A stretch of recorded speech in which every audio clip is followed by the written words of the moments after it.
And so if we'd say, well, we think it's realistic to capture 5% of those store value assets, that would push the price of Bitcoin up to 45 trillion.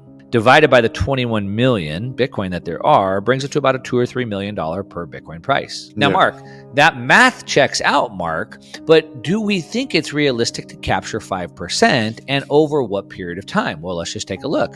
So going back to my example of Uber was able to capture 5% of the taxi market in less than a decade. Airbnb was able to capture 5% of the hotel industry in less than a decade. We saw just last week a pension fund in Europe, I think it was called Cambridge, allocated now 3% of their fund to Bitcoin. And I think 5% is very realistic, maybe within the next decade for sure, and that puts it at a price of $2 to $3 million per Bitcoin. Visionary investor and entrepreneur Mark Moss explores the revolutionary potential of Bitcoin in a new interview, revealing a future in which its influence goes beyond conventional banking. Moss claims that Bitcoin is establishing itself as the ultimate store of value, competing with assets like stocks, gold, and real estate, rather than merely competing with other currencies or payment methods. He predicts that over the next 10 years, Bitcoin's price could rise into the millions per coin as it gains a sizable portion of these markets. Moss's bold prognosis may be closer to reality than ever as institutions increase their acceptance and demand drives its rise. Watch to the end as we examine Mark Moss's thoughts on the reasons for Bitcoin's extraordinary rise. Don't forget to like this video, subscribe for more expert crypto analysis. Now let's hear his following words. Maybe the easiest way to understand this is I've been a venture capital investor for over a decade. And so the way that we think about this from a venture capital investor, because as a VC investor, you're trying to invest in a brand new technology that's not really there today, right? Trying to catch it very early. What markets am I disrupting? What's the total valuation of those markets? And what percentage do I think is realistic to capture from those markets? So Bitcoin, we could look at sort of the same way. So what markets is Bitcoin disrupting? Well, Bitcoin is not disrupting tech or payment networks. It's not disrupting Visa or PayPal. It's disrupting store of value assets, value itself. That's where it's competing. So then we'd go, okay, well, what's the addressable market, the TAM, total addressable market, for financial assets or store of value assets? And so store of value assets would be assets that you buy just to store your wealth. So the bond market, the real estate market, equities, right, stocks, cash, offshore bank accounts, right, those types of assets. Now, some of them are what we would consider utility. So I own a house that I live in, but then I also own real estate that I invest into. So then we have utility assets, and then some stocks are utility, but then a lot of it is just store value. So if we add that up, we have about $900 trillion. So then the question is, well, what percentage do we think is realistic to capture from those markets and over what period of time? That's how we'd come up with a future valuation. So what we can see is that Bitcoin, I don't know what it is today, about $1.5 trillion. Gold's at about, I don't know, $14 trillion. So it's about a 10x just from there. So how much do we think we can capture from gold? A lot of people say we could capture the whole gold market or surpass it. How much from real estate? How much from bonds, etc. And so if we'd say, well, we think it's realistic to capture 5% of those store value assets, that would push the price of Bitcoin up to 45 trillion. Divided by the 21 million Bitcoin that there are, brings it to about a $2 or $3 million per Bitcoin price. Now, Mark, that math checks out, Mark, but do we think it's realistic to capture 5% and over what period of time? Well, let's just take a look. So going back to my example of Uber was able to capture 5% of the taxi market in less than a decade. Airbnb was able to capture 5% of the hotel industry in less than a decade. We saw just last week a pension fund in Europe, I think it was called Cambridge, allocated now 3% of their fund to Bitcoin. Yeah. So 5% allocation doesn't seem that far off. It's realistic. It's happened many times in the past. It's happened with Uber and Airbnb. We're already seeing funds doing this. Paul Tudor Jones, billionaire, he's saying 5%. So we're already seeing that 5% number floating. We're already seeing people move to it.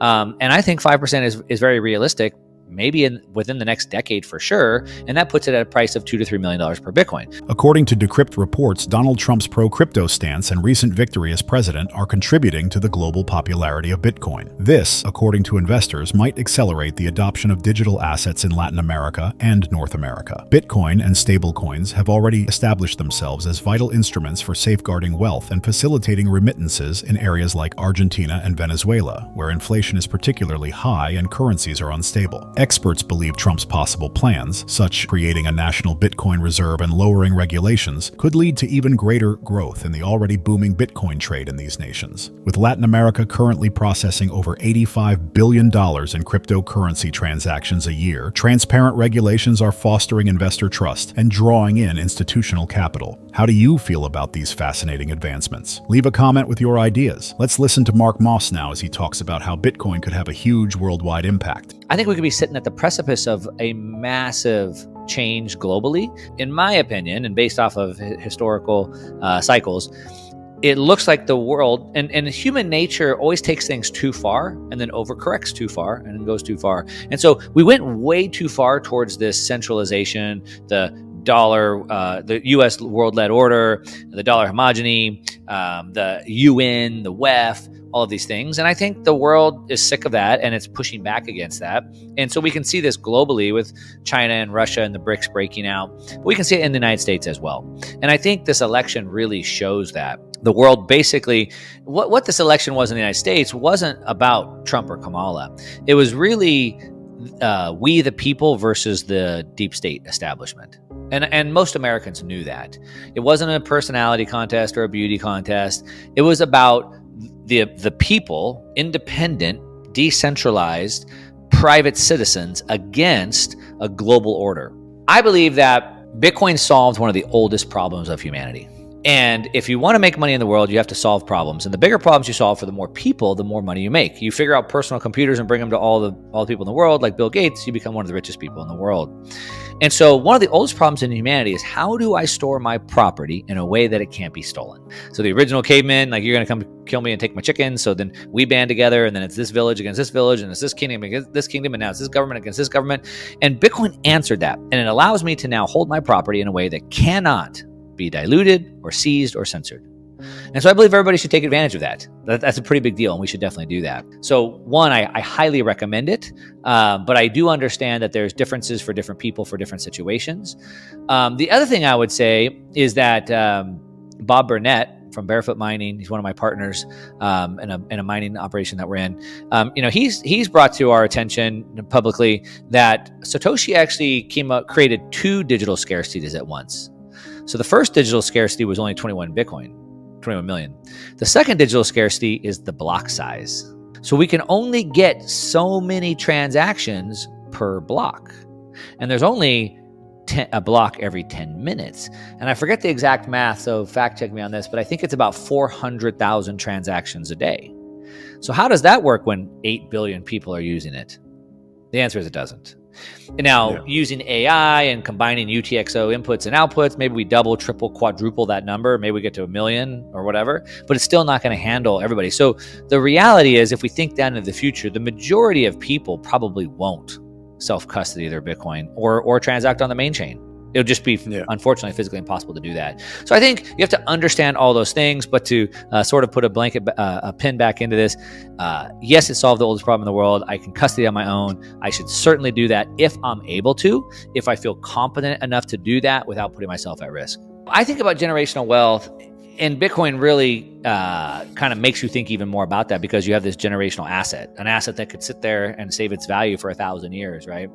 And then I have kids, and my kids are getting older, so I'm starting to think about that. I'm getting older, so I'm thinking about that. And, there's a lot of talk today about, the entire financial system and education system is built on this philosophy of dying with zero. There's a best-selling book titled Die with Zero. And so basically the goal is to get a good job, save for retirement, save for retirement. So that means I'm going to save a bunch of money to that. Then I can stop working and I can live off the savings. And hopefully my savings doesn't run out before I die, which I think is a horrible idea. Like, why wouldn't I push the value into the future instead of stealing value from the future with debt? And so when I think about that, the argument to that is, why would I want to give my kids any money? It's going to make them lazy. It's going to make them entitled. It's going to ruin my kids.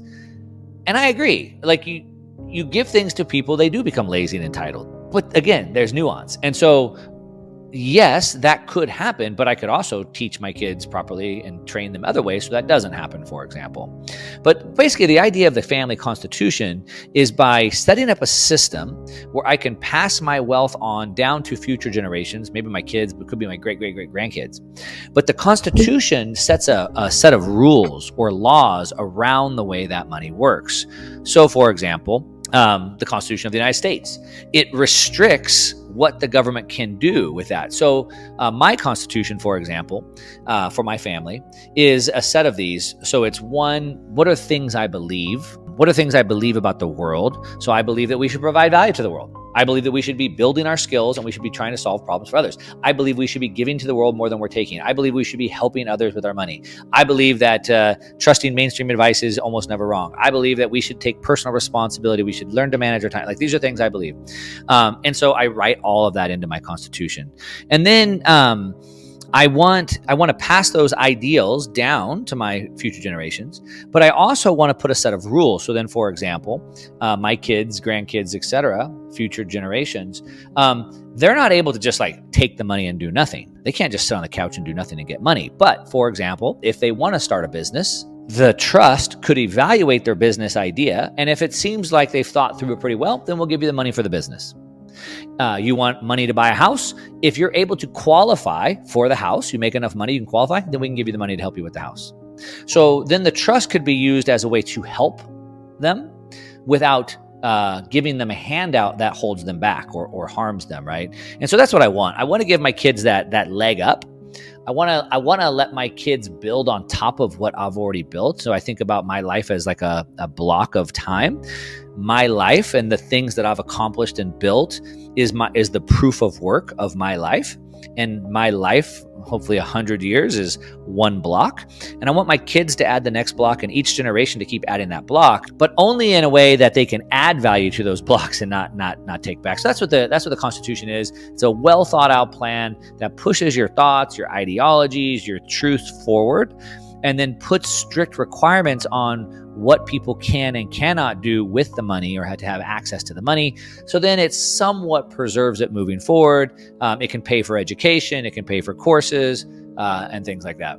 According to Mark Moss, the world is at a critical point, fueled by historical cycles in which societies frequently overcorrect after reaching extremes. He explains that there is a threat to the centralized global order, which is dominated by global institutions, centralized governance, and the U.S. currency. This resistance is evident on two fronts: domestically in the United States, where the most recent election represented a conflict between we the people and the long-standing elite, and internationally, where groups like BRICS are challenging American hegemony. Mark links this change to Bitcoin, which he claims is the answer to one of humanity's oldest issues: how to safely keep assets without worrying about censorship, dilution, or theft. Bitcoin provides a groundbreaking method for people to safeguard their riches on their own, allowing them to take custody of assets that may last for many generations. Mark does acknowledge, though, that not everyone will self-custody or utilize Bitcoin directly on the main chain due to its existing constraints, such as transaction throughput. Nevertheless, it is a potent instrument for the future because of its fundamental ideas of decentralization, security, and value preservation. Finally, Mark presents the idea of a family constitution, which is a framework for judiciously transferring wealth and morals across generations. This strategy ensures that future generations responsibly build on the legacy by linking financial support to meaningful behaviors like schooling, starting a business, or owning a home, rather than granting free access to riches. That's all for today's video. Until next time, happy investing.